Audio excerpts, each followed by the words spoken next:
Role-playing has a very long history that can be dated back hundreds of years. In the early 16th century, European traveling teams would often perform a form of improvisational theater. This was known as comedy of craft, and included the use of various scenarios, characters, and improvised dialogues. In the early 1960s, when many historical reenactment groups began accurately depicting and reenacting medieval battles, one group in particular was the Markland Medieval Mercenary Militia, who began performing reenactments on the University of Maryland, College Park in 1969. In the early 19th and 20th century, board games began to become more popular for people to pass the time with, and these board games slowly grew to encompass more elements of early role-playing, like that found in Comedy of Craft. One of the more common form of these pre-RPG board games were the miniatures war game. These games began appearing as battle emulations and pre-battle planning practices as early as 1780. The first notable war game designed truly as a hobby rather than military practice was Little Wars, children's toy soldier game, by H.G. Wells in 1913. In 1954, Alan B. Kahlhammer invented diplomacy and made social interaction and interpersonal skills part of the gameplay. Diplomacy was released later in 1959. As the 1960s grew and thrived, fantasy and science fiction elements were beginning to become more commonly found within miniatures wargames. Many fantasy and science fiction writers began to utilize these games to flesh out their own ideas for fantastical and whimsical world that they would later write about in their stories. Greg Stafford is a prime example, as he would later, in 1974, release his own fantasy miniatures wargame entitled White Bear and Red Moon, that took place in a world of his creation. In 1971, at the University of Minnesota's Wargaming Society, a man who would revolutionize and become one of the most influential people in all of role-playing developed the rules for a medieval warfare game that would later go by the title of Chainmail. This man was Gary Gygax. In 1973, Gygax and Don Kay created Tactical Studies Rules, or TSR Incorporated. In 1974, TSR and Gygax published the first modern role-playing game, Dungeons & Dragons.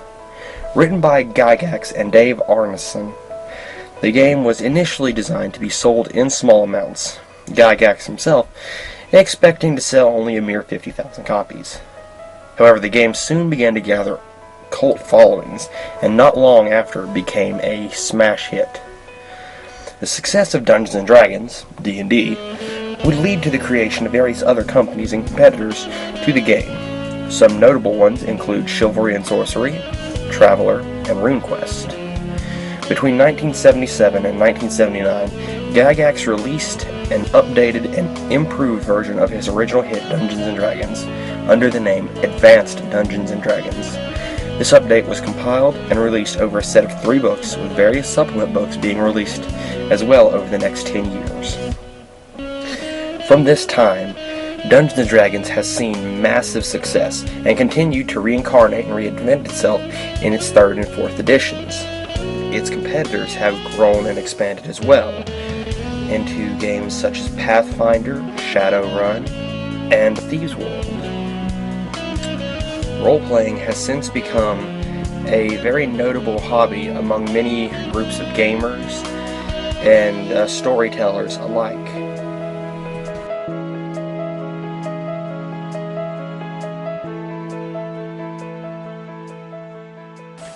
Alright, I am Adam Pfeiffer, and I have been role-playing for 4 years? 4 or 5? Hello, my name is Brandon Pfeiffer. Believe it's been 4.5 years. It's maybe 4 2/3, or 4 1/3, something like that.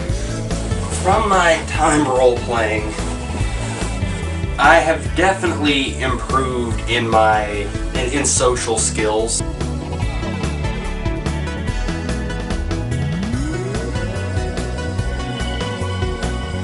it has become probably my favorite activity of all recreational forms, I would say. It's led to a bunch of inside jokes with me and among my friends, and it's actually, I would say it's probably one of the best creative exercises I have ever done. It's helped me, especially when I'm DMing a game or GMing a game, which means running the game. You know, basically, you run the world while the other people play in it. I like to do that because it helps me build an entire universe for them to work with, and then I can manipulate the pieces and try and make the best experience for them. And as any career that I'm trying to go into is a creative or artistic career, that's just proved invaluable. In a way, I understand the characters I play more. I also understand because I understand how when people play a character, you kind of understand the characters. You understand the trials the character's going through. You understand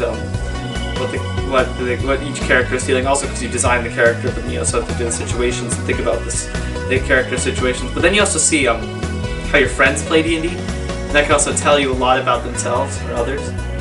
So yeah, you can kind of connect with other people by even just seeing how they play D&D. I mean, I've always been, decent enough at speaking to people, but I feel like since I started role-playing, I have improved in my ability to really express my thoughts and opinions and sympathize with others and kind of learn to think from their perspective and, walk a mile in their shoes, if you will. Stepping away from just the social aspect of it, I feel like I've definitely learned a bit more about, teamwork with others, either in the story or teamwork in trying to create something.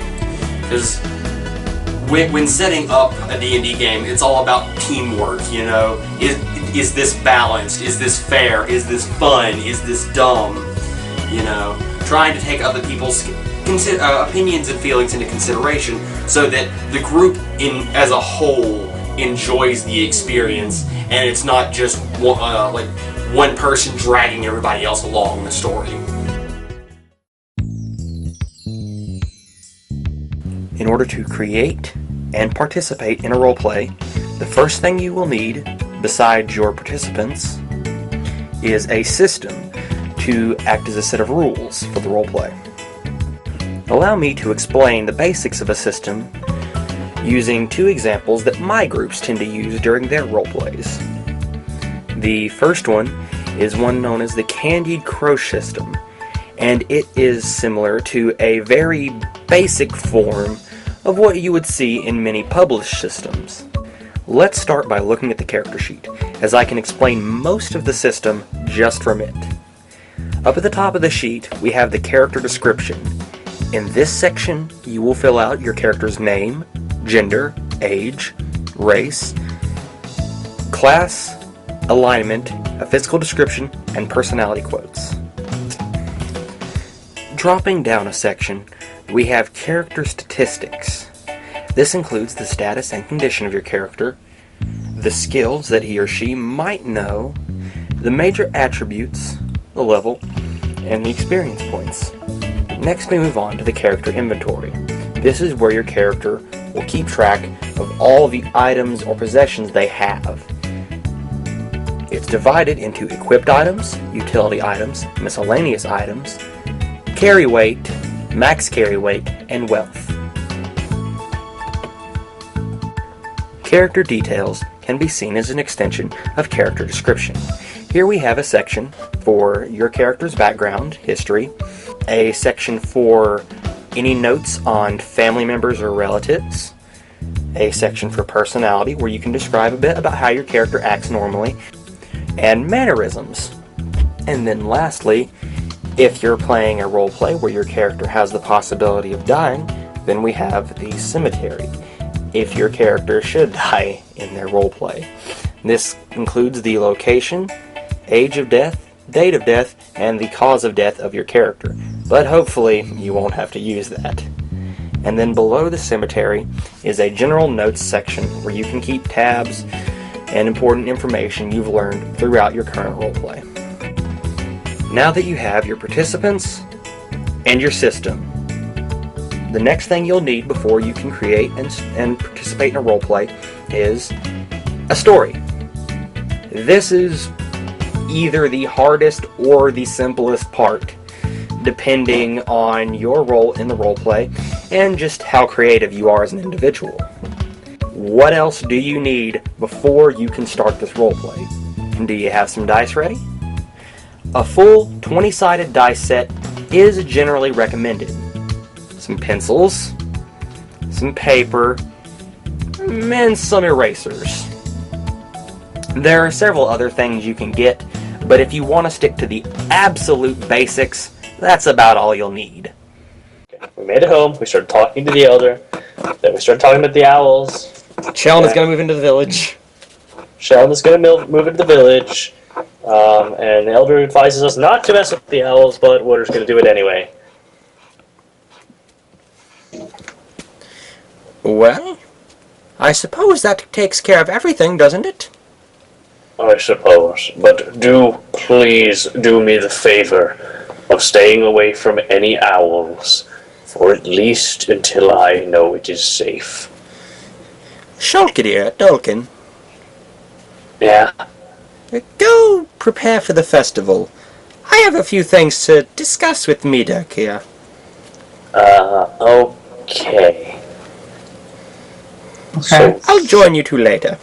Shulkadir leaves the room, and then asks Dulkin if Dulkin would like to help him harvest some radishes. Dulkin agrees.